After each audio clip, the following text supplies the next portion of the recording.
Everyone wishes to live their best life. We experiment with various ways to achieve that, whether it is through study, competing, finding a partner, working hard, or admiring someone who inspires you. It is the quality of our inner being that does it all, or grapples with fulfilling life's calling. For the past 20 years, the Brahma Kumaris in Washington, D.C. has been a space for any and everyone to enter into and experience one's soul calling. From 1997, the center opened in an old rickety house on Georgia Avenue in Silver Spring, Maryland, where cars and trucks that passed by would shake the space. But when you were inside, it was a peaceful and powerful sanctuary for all who visited. Since then, over 2,500 events, 17 city and nationwide initiatives, 21 awards, 2 meditation museums have served youths, senior citizens, entrepreneurs, scientists, authors, women, interfaith, the disabled, environment, small businesses, arts seekers, and even leaders. Millions of lives have been served, either through social media, the popular America Meditating radio show, or through exhibitions, lectures, partnerships, and programs held in the meditation museums and centers. We look at 20 years of service as a continued journey of love, courage, wisdom, and determination with friends from diverse backgrounds and thought, who believe a better world is possible when we make ourselves better human beings. Meditation is an important tool that helps us to gain greater clarity, insights, and inner power so we can make healthy choices and amplify our capacity to live a full life. In times of great anxiety, insecurity, and fear, meditation is an essential practice for everyone to gain stability and inner strength. Just look at what a few dedicated, purposeful, and kind group of committed people have been able to achieve in 20 years. Thanks to everyone who have supported us along the way. And thanks in advance to those who believe in our work and power of intent. Brahma Kumaris Meditation Museums, where peace is inside.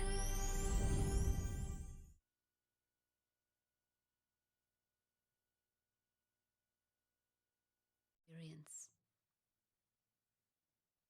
relationships with God, not only during meditation, but in fact, it's important to experience the union, the connection with God through my entire day. And perhaps the relationship that lends itself most easily to this experience is that of my connection with God as my eternal friend.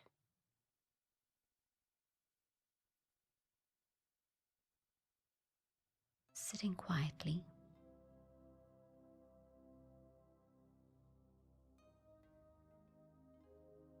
I let my mind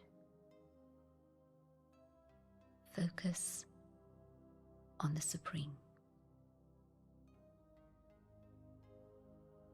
the infinitesimal being of light, the being of love.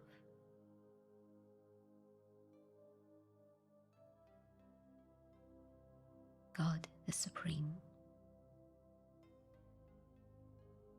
my mother, my father, my teacher, and also my friend.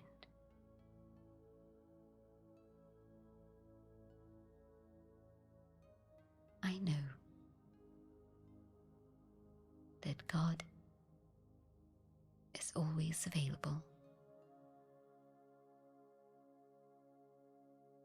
is always my support.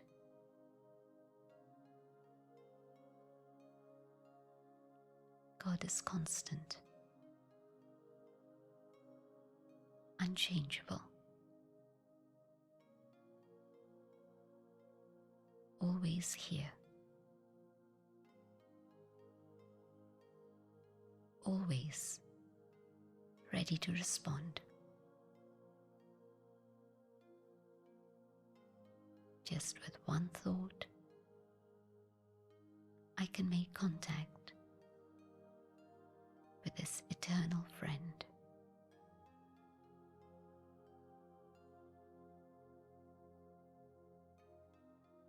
My eternal friend is the one who always cares for me, the one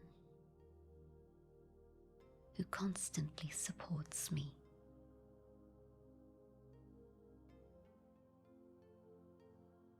And with the power of this friendship, I have courage and hope for the future. Alone, there was a sense of insecurity, a fear of the dark forces that prevail. But with the support of this eternal friendship, there is no fear, no darkness, no questions, no doubts. My friend is the Almighty. My friend is the being of love.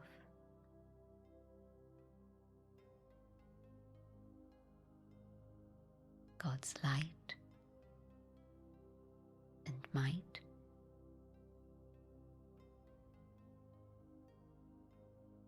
God's love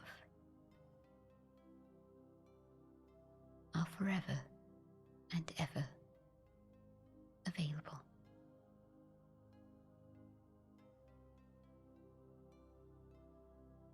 I enjoy the warmth, the companionship, and the security of my eternal friend.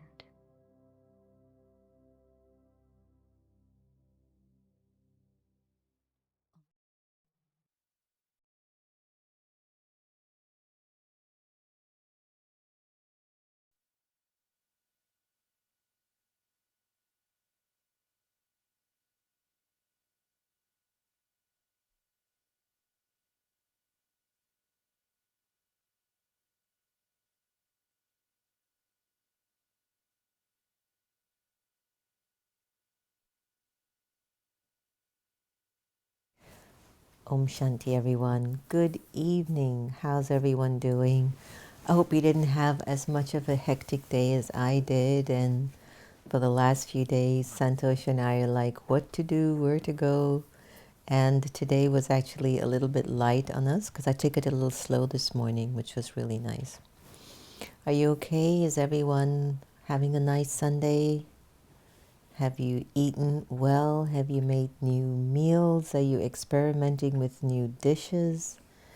This is a big one. Are you exercising? I went out this morning for a little walk, and then I happened to have been on a call with Trina Wyatt from Conscious Good and See Good TV, and as I was coming up the steps and I was panting a little, I go, Trina, forgive me, I just came up a few steps and then I was realizing I really need to exercise some more. So are you exercising as well?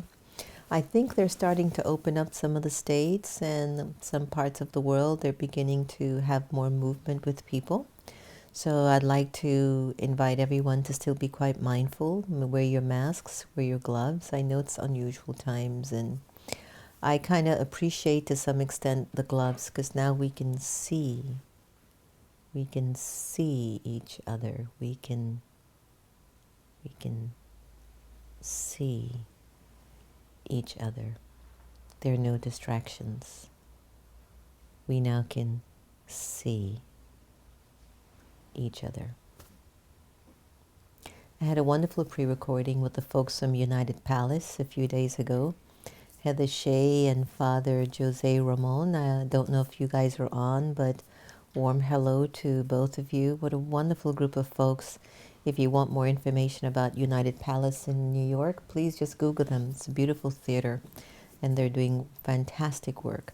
So I was very humbled to be a part of their spiritual leadership segment, and just learn more about them and to share with them a little bit about us. Father Raymond really opened up some really profound, great questions, and he did his work. And perhaps that's why I'm also inspired for us to explore the concept of God tonight, an energy that a lot of folks were turning to during this particular COVID opportunity. And I knew that the first 2 or 3 weeks there were quite a lot of meditation circles, prayer circles, religious circles. Again, sometimes we consider our world a sort of a world of entirety because this is just all we have. But when you expand and you find out, well, what's happening in Africa? What are they doing? What's been going on in China? What happened in India? What are some of the things that the people in Europe are doing? Then you get a broader perspective of how people are, but how people respond to particular periods like the one that we're in.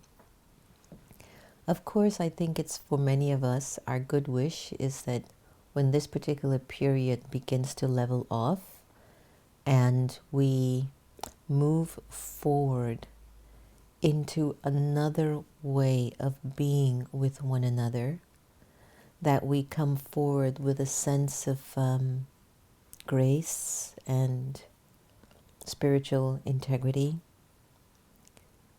cooperation, acceptance, kindness, the power to forgive,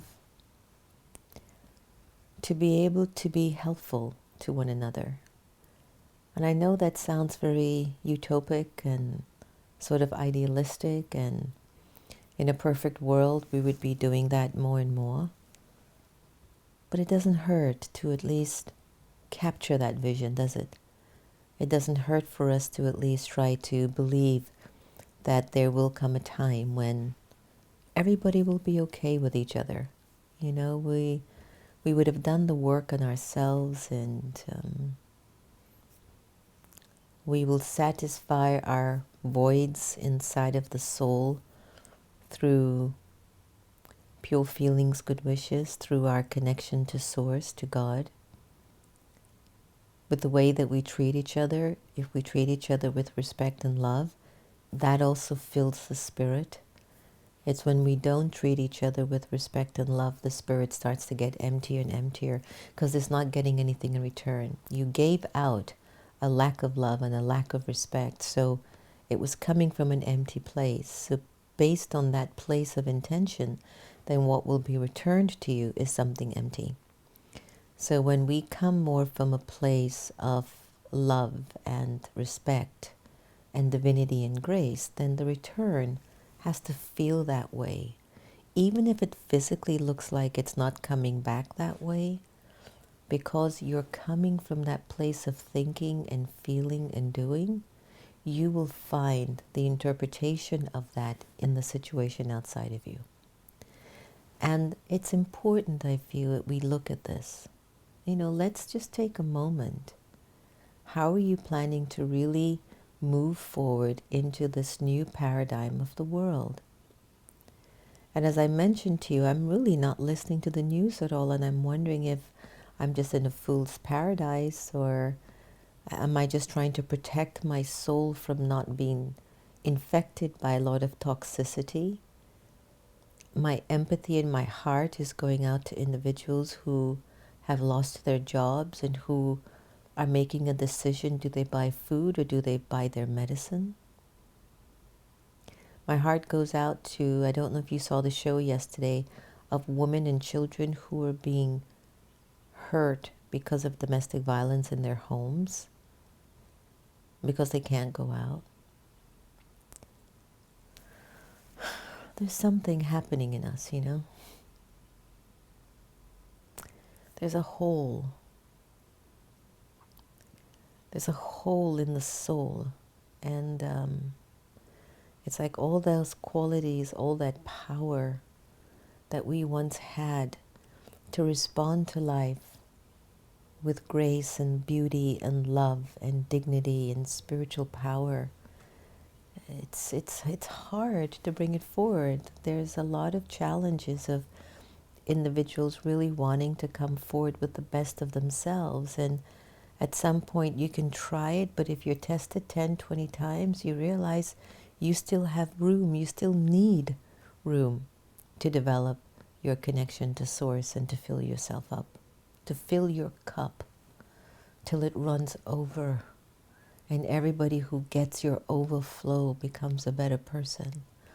It feels like this particular age that we're in is an age for that. I wanted to take us into a journey of experiencing God tonight. We've had lots of nice conversations, and for those of you who studied with the Brahma Kumaris in any of the countries around the world, or at the Meditation Museum, you remember the lesson on who is God, which gave you a little bit of a process of how to interpret the energy. And what I'd like to do in tonight's session is to settle us in and to see how we can have an experience of the energy tonight. Are you for that tonight? Are you open for that? But if I were to ask any of you, you know, when you think of God, what instantly comes to your mind? And feel free in typing it in the comments list, whether you're watching on Facebook or on YouTube. When you think of God, what instantly comes on the surface of your mind? What are some of the answers, Santosh?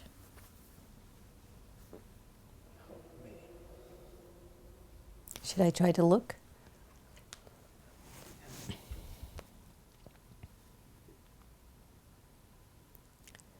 So when you think of this energy of the divine, what's the instant thought that comes to your mind?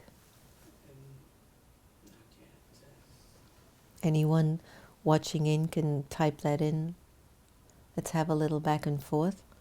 For me, when I instantly think of God, what comes to mind is a mental conditioning that I've grown in, which is an energy of light.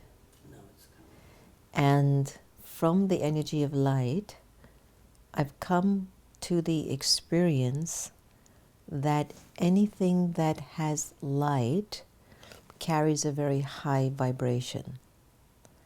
So when I think of God as light, in my mind and in my intellectual interpretation and at a soul level, I experience that there's this incredible, unlimited vibration of light that sends signals to me at a conscious level, that when I can intellectually decode it, it feels like love, it feels like peace, it feels like power, it feels like a lot of power to me over and over again.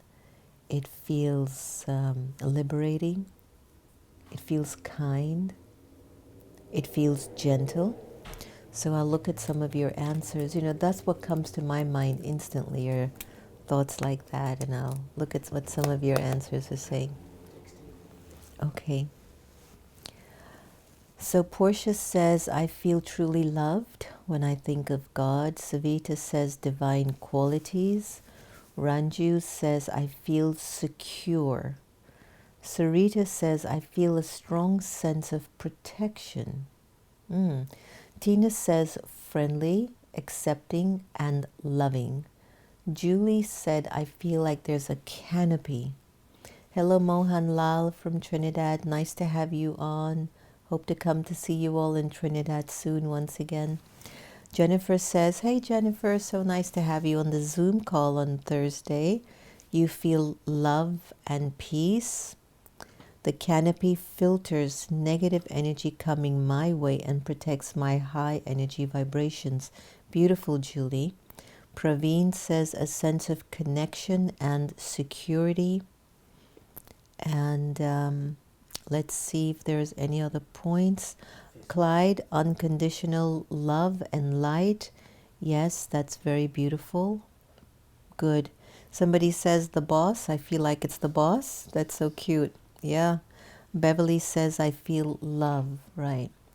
So here's my question to all of you tonight. And again, no rush. This is our intimate time together. This is our love fest and our love moment to be together. Yes, V, nice to have you. Yes, V says he feels God is equal to the ocean of love. Manik says I see very different reflections of myself. Very, very nice. So, Indra feels comfortable. Lovely, lovely. I love this back and forth tonight. I think this is really important. So, on a scale from 1 to 10, everyone, when you think of God and you think of these qualities, which are all positive, nobody has says, I feel hate, I feel anger, I feel betrayed, I feel powerless. On a scale from 1 to 10, with 10 ranking the highest, how regular is your remembrance of God in your life? On a scale from 1 to 10, from the moment you wake up to the moment you go to bed. Put your comments, put your answers in. Don't worry, we can't see your faces. But on a scale from 1 to 10, so that means try your best in meditation to give this some thought. Check inside of your account book of the mind, how often did you bring the energy of God's presence into your day on a scale from 1 to 10, with 10 being the highest. And don't worry, I know it can be tricky. So let's see. Someone said 6, Julio said 6, Vidisha said 4, Portia 10. Portia, you're so good. Tina, you said 8, Samantha 9, Ranju 10, Wendy Cummins 8. Good answers. You might be disappointed when I give you my number because they're not as high as yours at all. So I commend each and every one of you. I might have to come to get some training and teachings from you guys. That's very powerful. I feel that this remembrance of God on a regular basis, I think there are different variations of bringing God in our lives. I think when I'm positive, when I am generous, when I'm peaceful, it's an aspect of God's energy, and it should not go unnoticed. I think that when those energies get rocked, let's say somebody calls you, or let's say a Sister Gita walks in, and Sister Gita gave us a world today, everyone. Oh my gosh. We had visitors, and every time you tell her to go away from them, she goes up to them, she kisses, she hugs, she smolders them. And the more you told her not to, the more she did it. And Santosh is really overprotective about her, and she just wouldn't. She would run out to get them, so it was one of those days today, in the midst of all the meetings and get together. And here's how I was looking at that. I had a very reflective morning today, and there are moments where I just felt like a little irritated, by, I understand her position and I understand her world. Please know I do. Please know that I do. but I felt a little irritable.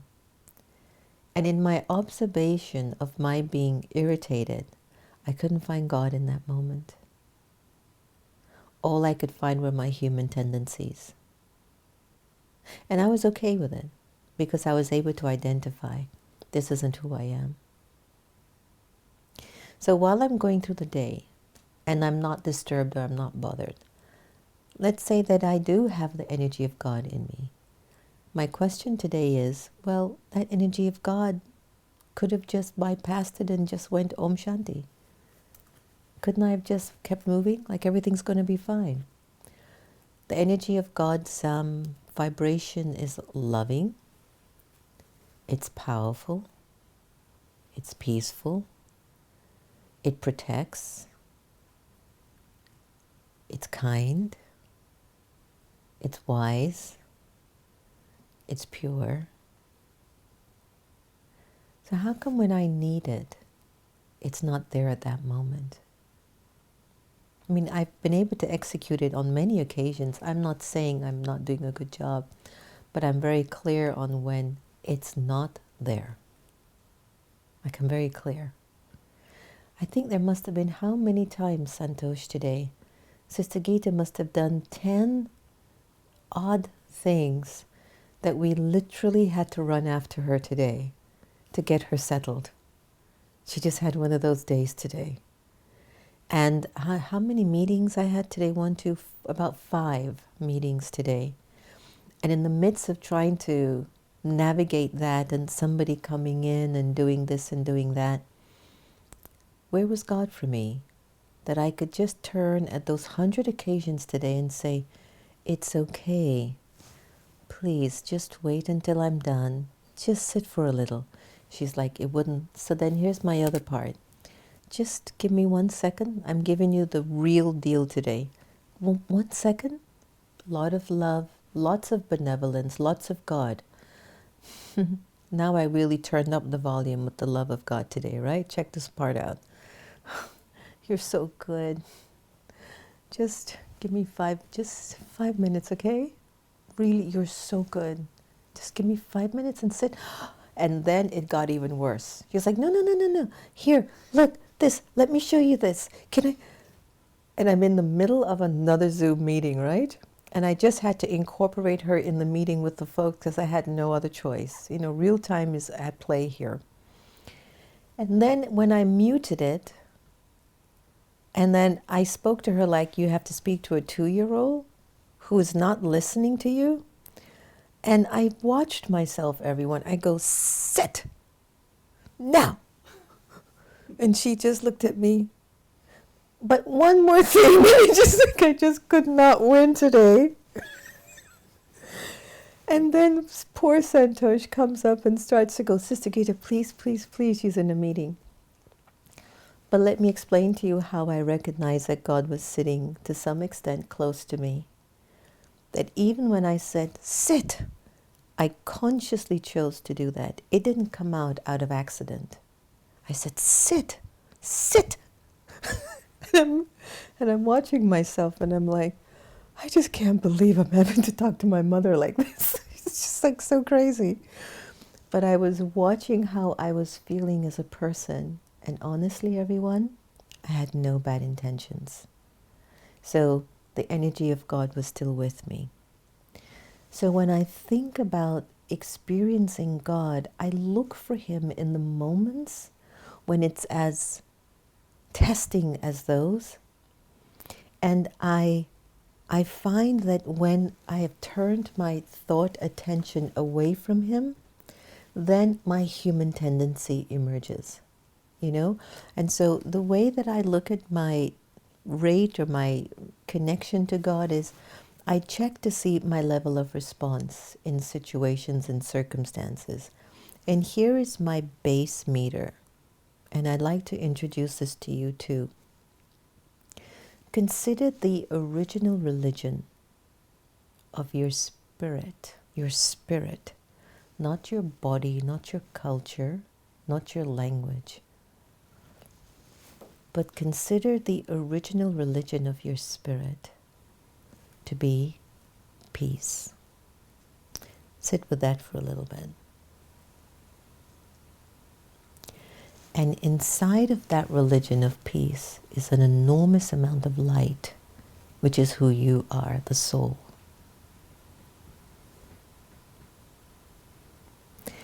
And when you speak, and when you think, and when you walk, and when you cook, and when you eat, do you support the energy of that peace? Because it is your religion. So when I asked you on the scale from 1 to 10, how much are you in that remembrance of God on a day-to-day basis? To what extent are your choices connected to the original religion of peace?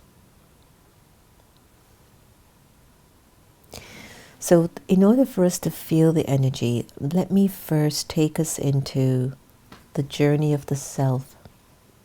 That if I am light, which I am, and you are light, which you are, a beautiful light, a powerful light energy, and that light has been dimmed because of experiences recorded in my personality of anger, jealousy, disappointment, loss, fear, anxiety, whatever are the obstructions of that thought energy, it kind of enters and it's very human, so it brings down my energy of light.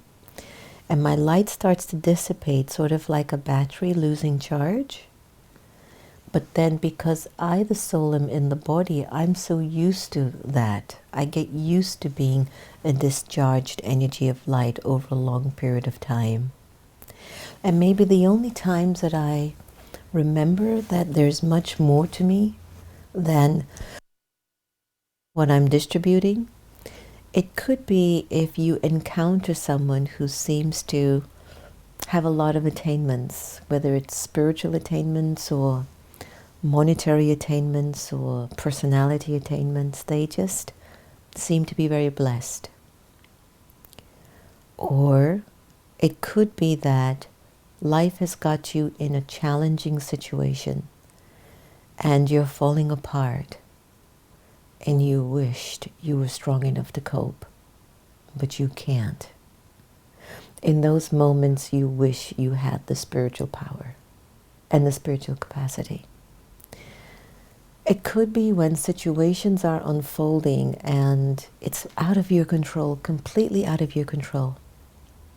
And no matter what you do to try to put it in control, you can't. Even when you think you've done all the right things, when you go inside and you reflect, you would say, I need more power.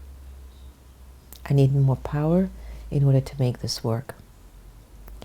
So what I'd like you to do is to just dive in for a little bit about the idea of being light. And Santosh is going to play a wonderful little song and a meditation just to take you into the experience of light. And after that, and when we come back, we will then go into a practice of how to connect to the Supreme Source, to God. So just think about some of these things that I've just shared and pause for a little. And imagine yourself to be this light behind your eyes, and when you're full of all your virtues and qualities and values, you're alive. You're completely alive. Enjoy this clip.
my family did.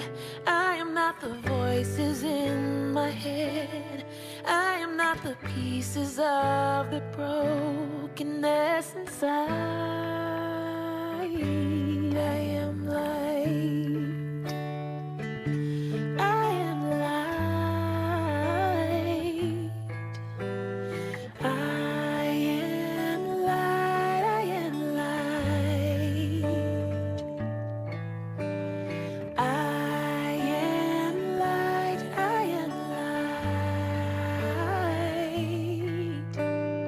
I am light. I am light. I'm not the mistakes that I have made, or any of the things that caused me pain. I am not the pieces of the dream I left behind. I am light. I am light. I am light. I am light. I am light. I am light. Yeah. I am light. I am light. I am not the color of my eyes. I am not the skin on the outside. I am not my age. I am not my race. My soul inside is all light. All light. Oh, light. Yeah. Oh, light. I am light. I am light. I am light. I am light. Yeah. I am divinity defined. I am the God on the inside. I am a star, a piece of it all. I am light.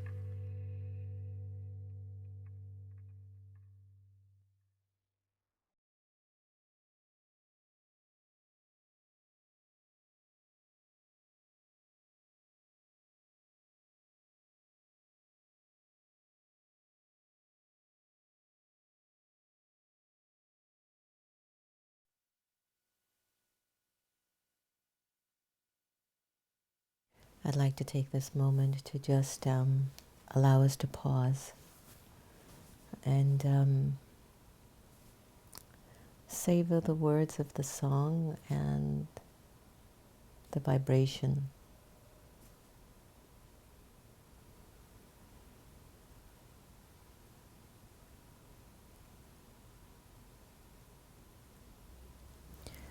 So imagine yourself to be this energy of existence. Everything you think, everything you feel, all the people, material possessions, country, language, circumstances are revolving around the energy of light that you are, the soul, the soul. And the soul is inside of the body.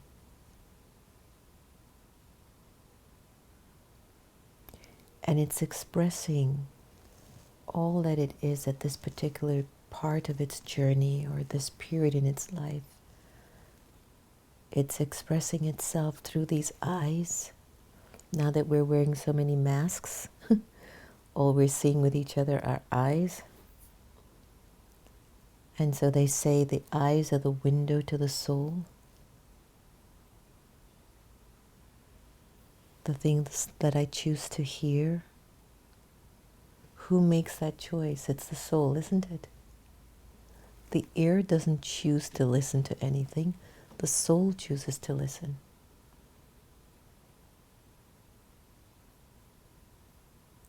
right now as I am speaking to you, who's the I that's moving these lips, that's allowing the tongue to work inside of my mouth, and is catching these thoughts to share with you. Who's doing it? It's the spirit, right? It's the soul, right? It's you, the real you, not the physical you.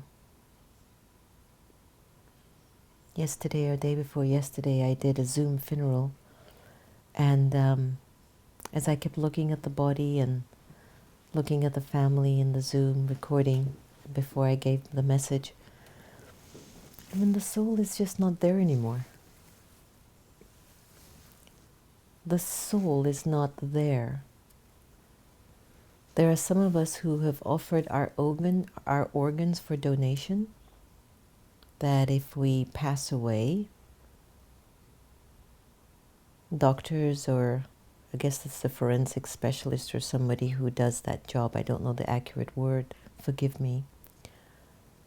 But there are people who can go in and extract the particular organ that was healthy.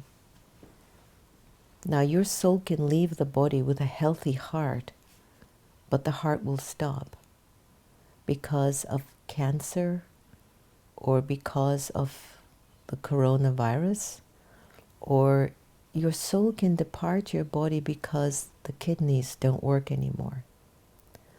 The soul can depart the body because it meets in such a tragic accident that it gets so shocked by the impact that it leaves the body, but there's still organs that are healthy and working in the body. I don't know if Chamara is on, but Chamara has, I think, was donated was it a liver or a kidney by a 13-year-old. And there's such an innocence about her because she can feel the vibration of that 13-year-old who died in a tragic accident, but his kidney or his liver became her life savior, but it couldn't save him. So who we are is spirit, is the soul. And so when we look at our lives, it's vital for us to come from the spiritual perspective, the soul perspective. And as I had mentioned earlier, the original religion of the soul is peace. It can be your foundation stone.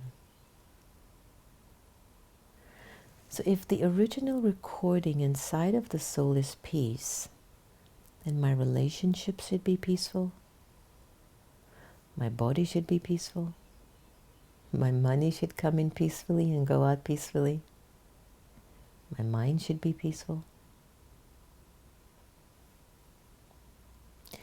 But in the teachings of Raja Yoga meditation, what we've come to learn, or I have to say what I too have come to learn, is this isn't my first try at the game of life.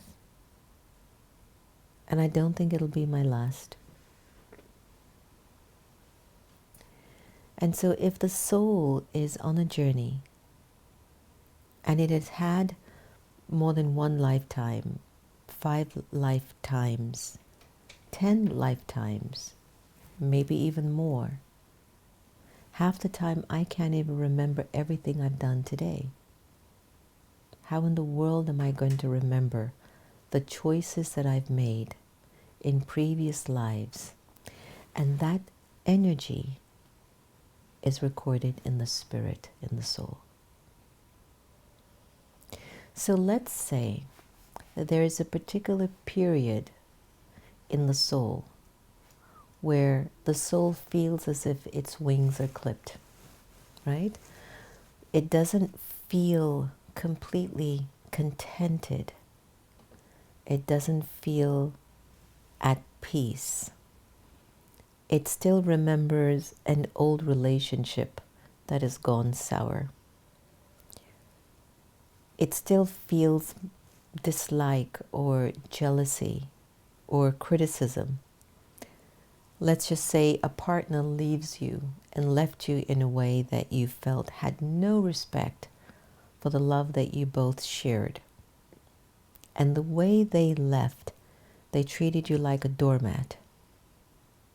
And a year later you hear he or she is getting married to what seems to be a 10 times quote unquote external, what you might interpret a better version than how you were. Or they just look so happy. Or the ring that they bought the person. Or the new car they bought them. Or the house. You start to feel a little bit of a jealousy or a dislike. And that is dimming the energy of the light. And as much as you know it's to your advantage to forgive and let go of that past relationship, haven't you felt yourself crippled in not being able to bless them and wish them well and celebrate for them? Sometimes you even have a feeling that they should feel the pain and suffering that you felt. There is no God there at that time. And even if I'm walking with that sense of dislike or criticism or jealousy for the person, you can feel how your heart gets tight, like you're closed. And imagine you living like this for a year, 10 years, 30 years. It becomes a normal nature. And no matter how much you turn to people to help and support, it's good, but it's not complete. It doesn't even matter how much money you acquire. It's still not complete. So let's just say there gets to be this signal inside of you where you feel like, this is it. I need more, I need more, I need more. You've got the job, you've got the degree, you might have gotten the perfect partner, you're living in a beautiful house, your body looks great, your mind looks everything, but it's not everything. There's still something missing. There's still a sense of you don't feel worthy. You don't feel good enough. There are still trust issues. You still cry, you still get angry. And then you ask God, where are you in such times of need? I need you. You go to church, you go to your mosques, you go to your temples. It helps. But you go home and the feelings are still there. So let's take a look at the form or the concept of how God could be if they wanted to. Oh, that's nice, Santo. She's doing some experimentation. You should see him. So he's experimenting on some new tools. I love how he plays with all these things, doing these things. So if you can put up the 3 worlds again, let me see it. And I would like to just guide everyone for a little bit. Can you put it up on full screen? Then I can do a little, yeah. So imagine that you're here, right, on the planet Earth. The soul is in the body. You feel like there's still a lot of room needed for improvement. And Santosh will put up the picture soon. And you're interacting with a lot of people. Situations are coming and going, okay? And you feel that there is a source that's higher than you. You feel that there's an energy of power stronger and bigger than you. You feel that no matter how much you think you are doing, you feel that there's a power that's even bigger than that. Because you can sense there's still something missing inside.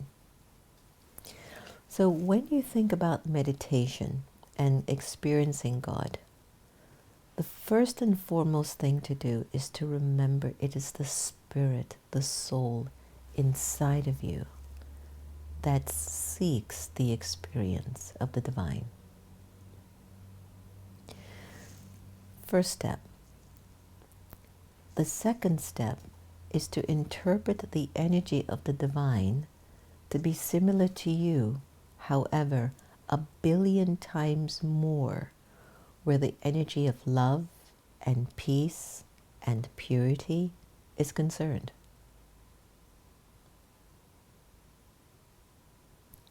sit with that for a little. So there is a time that your spirit, your soul was 100% filled with all the spiritual attainments of life. It was powerful. It was rich. It was alert. It was 100% full. You had your mojo. You were peaceful. There was purity. There was love oozing out of you no matter what was going on. But now that's less. Where do you go to fill up? You go to the source. So when you go to the source, here's what we do in meditation of Raj Yoga. You break away all those physical connections, all your religious ideas, your linguistic forms, your geographical, cultural needs. You break away all these different ideas, these physical forms, and you just go into the spirit. I am the soul. And my original nature is peace. That's your guiding force. That's the purpose of your journey. That's your intent. You are peace, and you are going to connect to God, the ocean of peace, to return that quality 100 times more. So when you take your thoughts in meditation, you start to become aware that I have the capacity to travel as a thought process beyond the idea and the concept of the physical universe.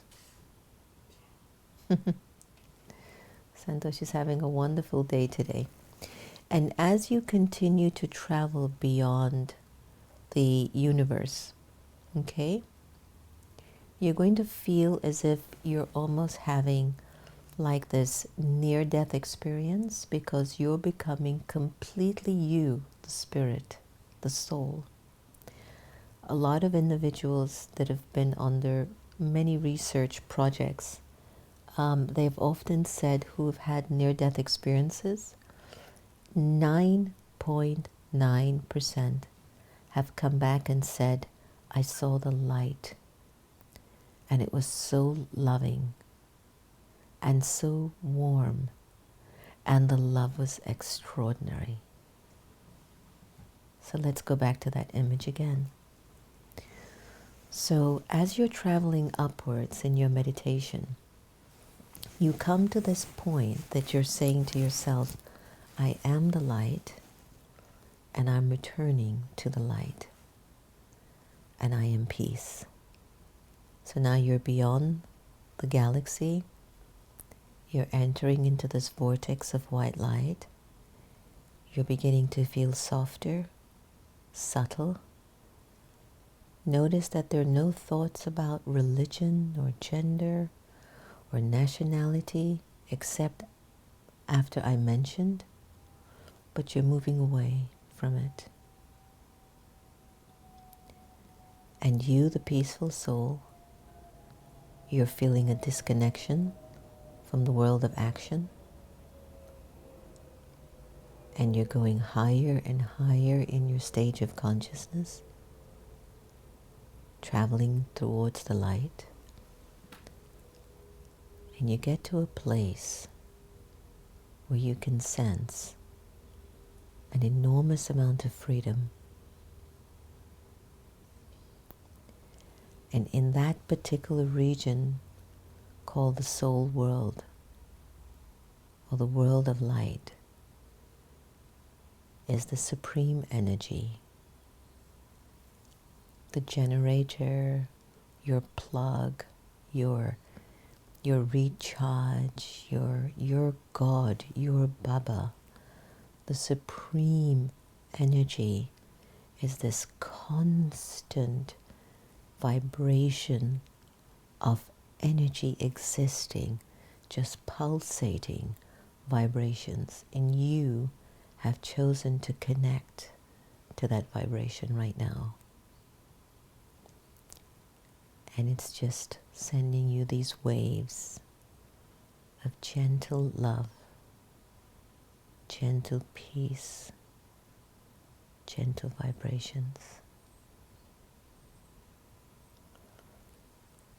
And you start to feel that the soul is getting less and less human, but it's beginning to feel its natural sense of freedom.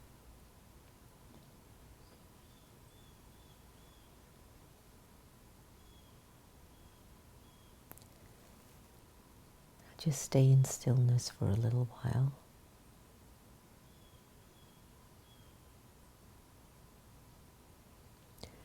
And imagine the energy of God's love just surrounding you, the soul, touching different aspects of the spirit within, healing certain parts of you, empowering other areas in you.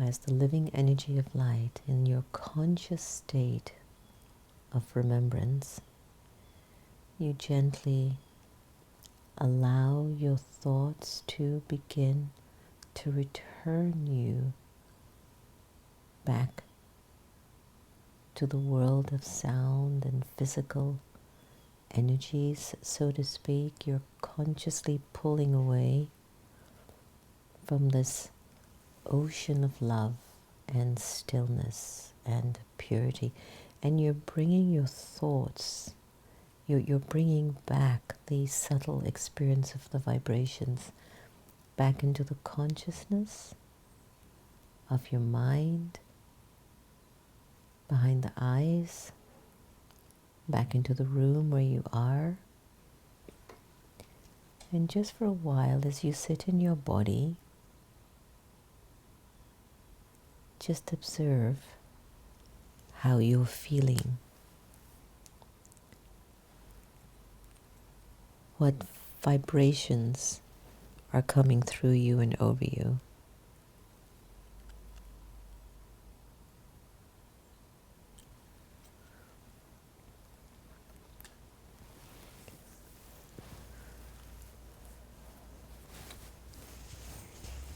Okay, so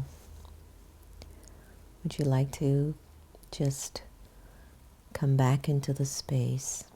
And what we experimented with today is that everything that we are doing and living and going through is from the soul, it's from the spirit. And when we pray or when we meditate, the soul has to break away from its human physical tendencies in order to begin to experience the enormity in the experience of a God connection or a God realization or a God vibration or the companionship of the energy of God's consistent, benevolent presence. It's sort of like your key for the door. There's only one key to enter it. And the key that I feel, in order for us to experience the subtlety of God, the feeling His gentle whisper in your mind every day, to feel the softness but the force of His presence, the key is remembrance. Just like how when you remember your mother or you remember your father or your uncle or your auntie, or you remember a celebrity, or you remember the news, or you remember data that you've read in the newspaper, or you look in the Facebook and you remember someone that you saw, or you remember something that happens. Remembrance begets remembrance. What you remember brings back a vibration. If I remember a baby that's 3 days old, I get the feeling of the vibrations of a 3-year-old baby. If I remember a person who did a horrible, horrible crime, I receive the vibrations of that experience. If I remember somebody who has a philanthropic and generous heart, I feel the energy of philanthropy coming back to me.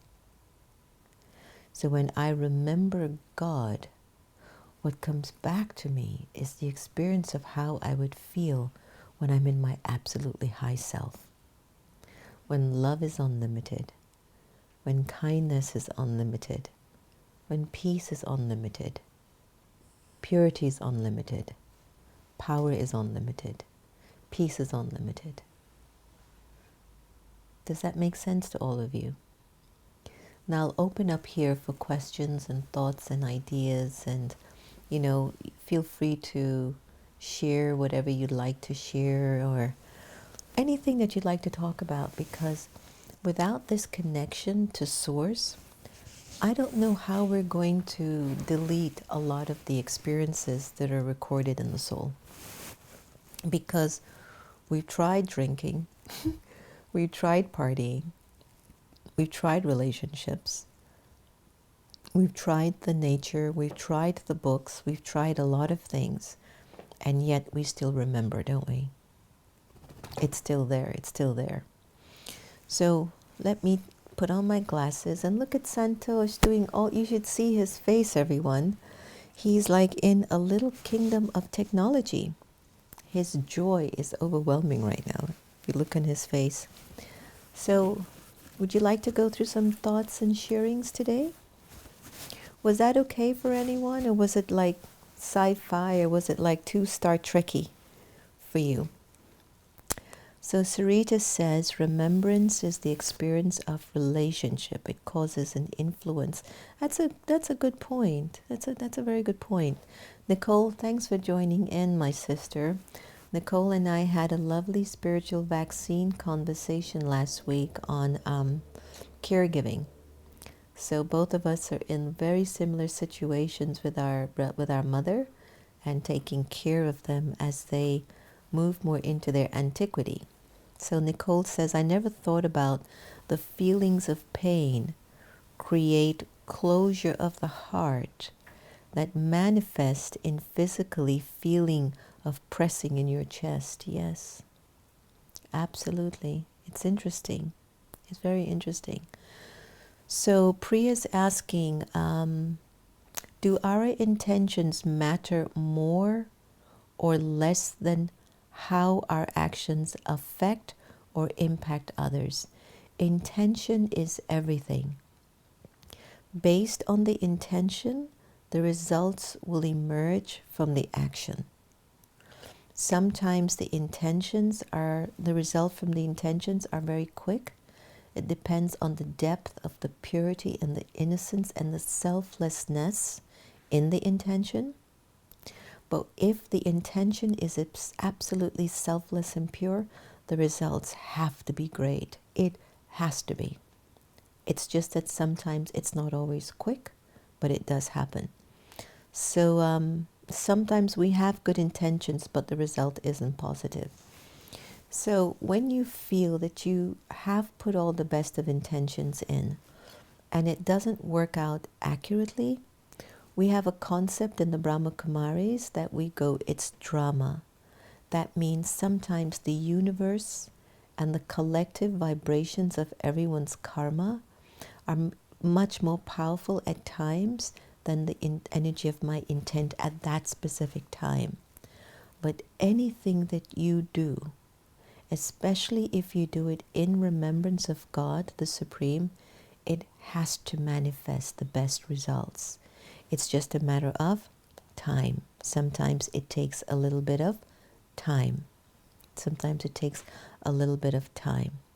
Can you discuss God's forgiveness of our faults? One of the things I've learned, Portia, about God is that the energy of God is so benevolent, it actually doesn't have the capacity to see anything wrong with us. However, because we have come into the human form and we are having interactions with a lot of human beings, we have found it sometimes difficult to forgive others for their faults because we find it hard to forgive ourselves of our own faults. And that's why in the Brahma Kumaris, we have a consistent teaching of developing a relationship with God so that we can keep remembering that it could be a possibility that I will find the strength to forgive myself for the role that I've played, but that I can also find the spiritual strength and integrity to forgive the role that somebody else has played. So I need to pull power from God in order to find the power to forgive myself and to forgive someone else. I hope that's making sense to everyone. Annie on Facebook shares that I don't feel loved. I think it is a personal damage because I know he takes of me and I believe in him, but something keeps me away. What would you suggest? Annie, I totally understand. I hear you. I feel you. You're not alone. As much as I've been on my path for 30 years, I don't feel God 100% all the time. And the fact that I don't proves to me I still need time to believe that I'm worthy enough to inherit such a quality of love that can flow through me consistently. So I want you to look at it from that perspective, one. The second thing I'd like you to do is that tonight, can you write a letter to God about the way you're feeling? Just write everything down on paper. And at the end of the letter, tell him, even though I might be closed to you, I know you're with me and I do love you. And you close your letter off with that, with those final thoughts and words. And when you go to bed, no television, no music, no nothing. Just go to bed with just that one thought. The third thing I'd like you to do, when you wake up in the morning tomorrow, I want you to write a letter to yourself. And I want you to talk about all the things that you're proud of and the things that you love about yourself. And I want you to read over the letter you wrote to God the night before and read over the letter that you write to yourself in the morning, and you'll get a very profound experience and a very profound answer. I guarantee it. But be patient with yourself. Try not to stay around a lot of negative thinking people if you happen to be. Try to feed yourself with positivity and good company. Get some exercise. Write some positive quotes around the house. Put it up. But what I do know for sure, God loves you as you are. He just wants you to catch up to that love. So someone from Go Bali Holiday says, how can one keep balancing in a world crisis with no job? It's an art, but you don't have a job because of the crisis, because of COVID, or you didn't have a job before? Yes or no? If you can find out, because if you didn't have a job before, and now that the global economy has gotten a big shake, then one thing I want you to stop doing, stop saying in your mind, I don't have a job. And stop saying it's a crisis and you don't have a job. The more you feed the energy of that belief that you don't have a job, there's no job coming your way. So, the world is in a crisis. It's going to pass. You don't have a job. It's a reality. That too will pass. So here's the third option. What thoughts do I need to start to have to change all of this for me in how I'm interpreting it? So then you start to write a particular thought. The perfect job is there for me. This crisis is teaching the world to become better. Just these 2 sentences. And I bet when you start to even think like that, you might feel a resistance. And do you know why? Because you've been serving that old thought for too long. So that you have to keep practicing to be more consistent in feeding that thought, okay? So the COVID, yes, so Bali, the COVID has taken away a lot of our opportunities. The good thing is that I have heard about people can file for unemployment and you can get a possibility. You might not be somebody who wants any of that, but hear this. You're not alone. Get your unemployment. Start looking. You have the perfect job waiting for you. But you have to believe that. Through thought, a lot can change. All right, I need to come to a close soon. Let me see what's happening on YouTube.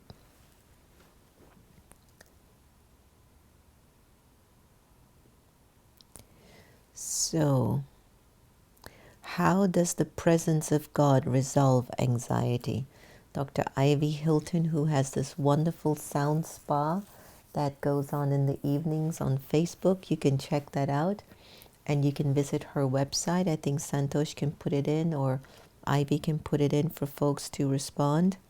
How does the presence of God resolve anxiety?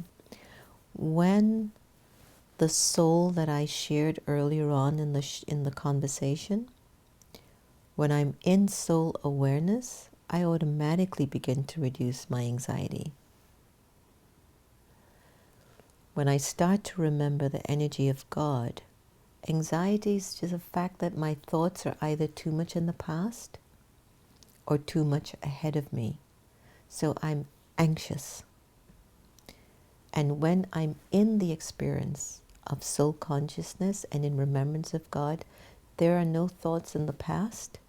There are no thoughts pulling me too far ahead. I'm present. And the soul is basically having a profound experience at the present moment. So when it comes back into the consciousness of the world around itself, it brings forth the experience it gained in its meditation to God. So then it realizes, I don't have to worry about the past. Let me not project too much in the future. You'll get the right thought at the right time, and it will guide you. The more you have a connection to God, in this very subtle, pure way, and I recommend balance it with knowledge, spiritual knowledge, community, and service. If all you're doing at home is sitting in meditation, remembering God, don't recommend it. I'm not telling anyone, no one should ever do that. It's a relationship. You can't sit at home all day and stare in the eye of your beloved for hours. It's not going to happen. In the similar way, you can't sit and think in meditation or be in meditation all day. So you connect to God daily. Like every hour and hour, we choose to do that. Every hour we pause, we go inside of the soul, we connect to God, remember we're souls, remember we're peace, and we spread the vibrations everywhere we go. Try that. And then gradually every day you'll start to feel your relationship with God is becoming more solid and definitely more natural. Okay? All right. Let's see here. Portia, thanks for your constant support. Yeah, we would love the entire world to watch our meditation museum spiritual vaccine too. I think if everyone sends out the message on Facebook, if you share your link, and if you share the share button on the YouTube to your social media and to your list of people, I think everyone will take benefit from it. They would like it. Nicole, you have a final question before I close off? How do you allow God to help one to deal with the remembrances of pain and disappointment? That's a big one. We're not going to be able to invite somebody always to remember God in order to remove their pain and suffering. What I've learned personally is when I am able to accumulate my vibration, it can sometimes influence that person on a very subtle and quiet level. For example, how many people have you met in your life and just through their behavior, just through something they've said or something that they've done, it had an impact on your life tremendously and it changed you? In the same way, relatives are harder because of their attachments to us. They miss the lesson they can learn from us, but it doesn't mean that they don't learn. So when I find, Nicole, when we raise our spiritual energy through the connection I offered today between the soul and God, the supreme being, that gradual energy starts to raise itself in our vibrational field.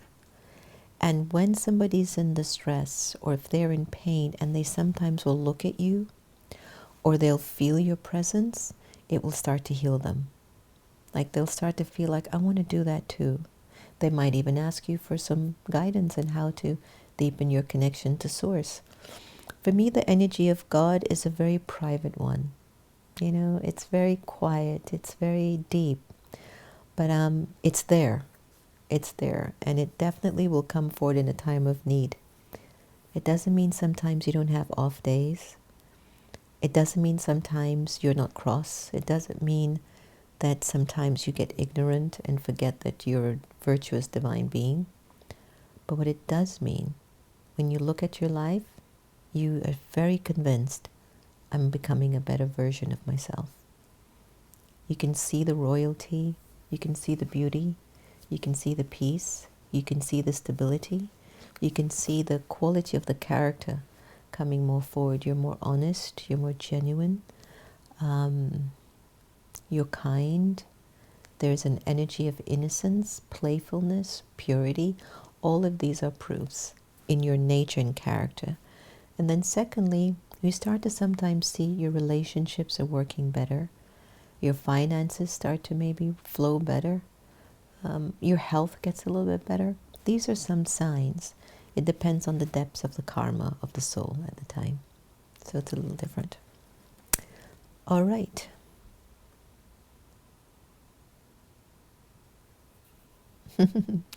Thank you. Lovely. So everyone, I hope you enjoyed a little bit of this sample. It's just a little sample of, connection to Source. And I don't know what Santosh has. He's been juggling in the back there with all this stuff. I guess the session on God has got him all fired up to do more beautiful creative things. In our tradition of the Brahma Kumaris, all the students at the base is a very intimate, private, deep connection and relationship to the Source, to God. And that relationship and connection we touch base with regularly every single day, from the early morning hours until we go to bed at night. And we touch base because the energy of God is the most beautiful source and force of energy that exists. So each time the soul reconnects to the understanding and the interpretation of the beauty of God's Spirit, the remembrance of the beauty of God returns back to the soul, the memory. I too am that.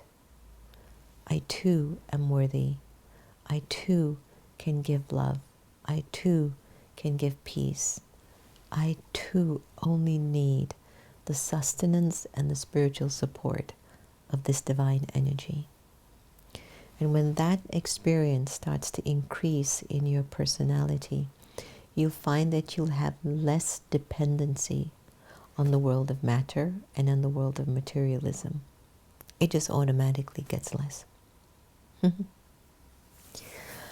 All right, so I hope you enjoyed tonight's chit-chat and God experience.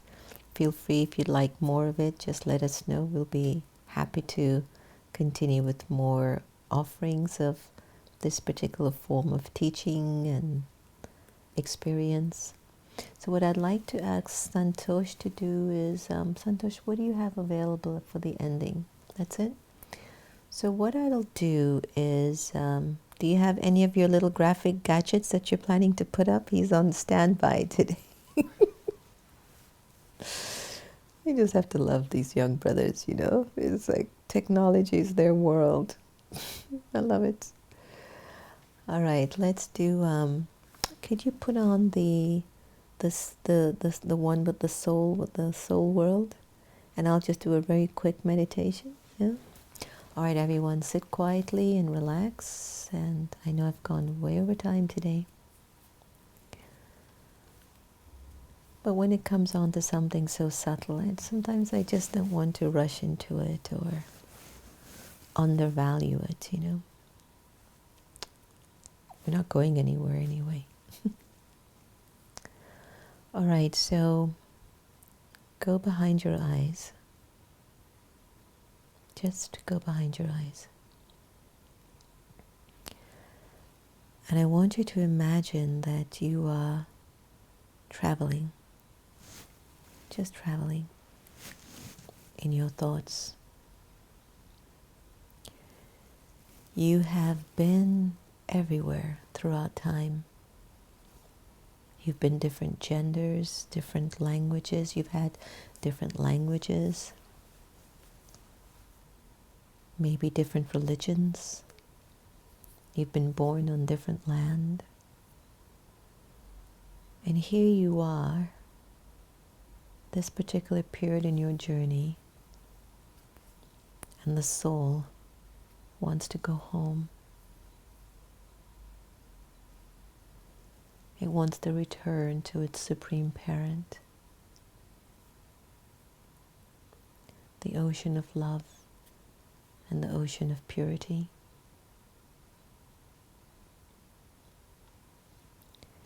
And so in order to break the attachments, I simply accept that I, the soul, am immortal, eternal, imperishable, pure, and peaceful.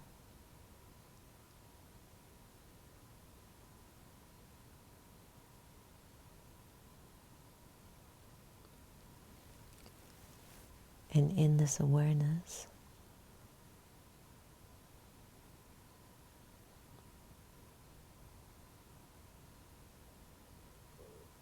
I'm open to experiencing God's love and peace and purity.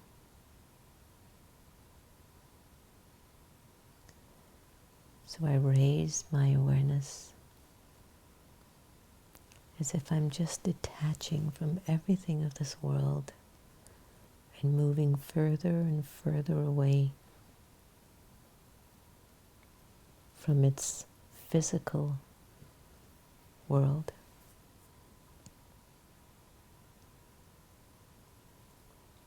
And I travel beyond the universe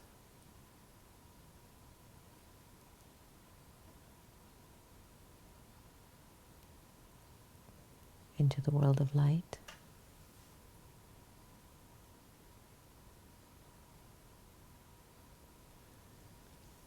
Until I begin to reach the home for the soul, for all souls.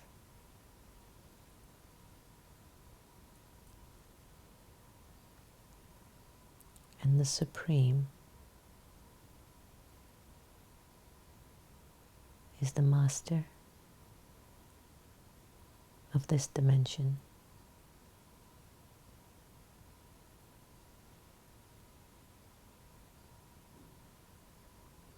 The vibrations of love,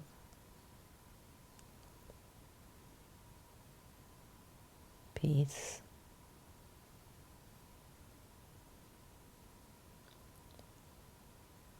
gently fills itself inside of me.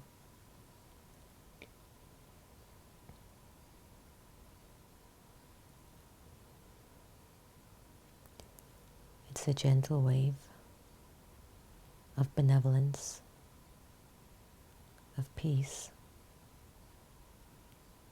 and love.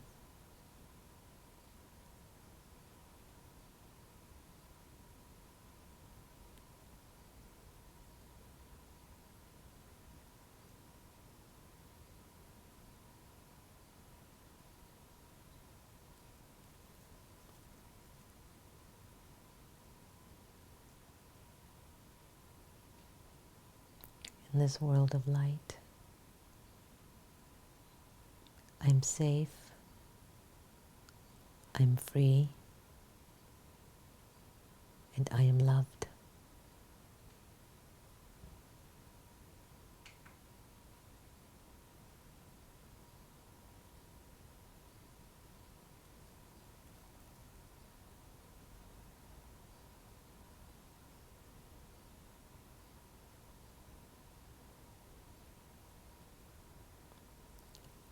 So very slowly, I gradually allow my thoughts to bring me back into the world of motion,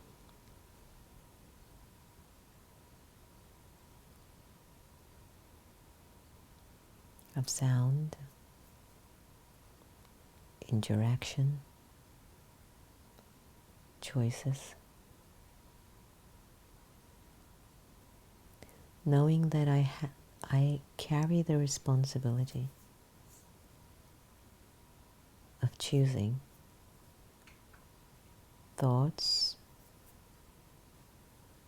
words, and decisions that are truthful to my original religion and truthful to the natural energy of God the Father and Mother and friend and teacher and guide.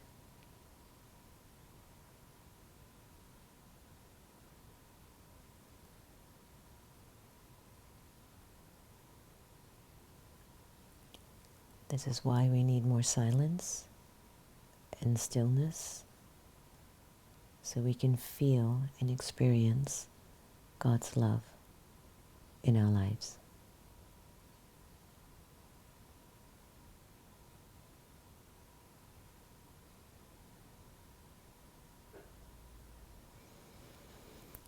Take a deep breath, because breath is life.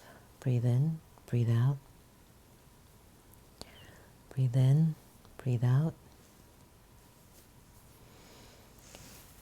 And have a wonderful time, and thank you so much for joining this particular segment with us tonight. A 1 hour special.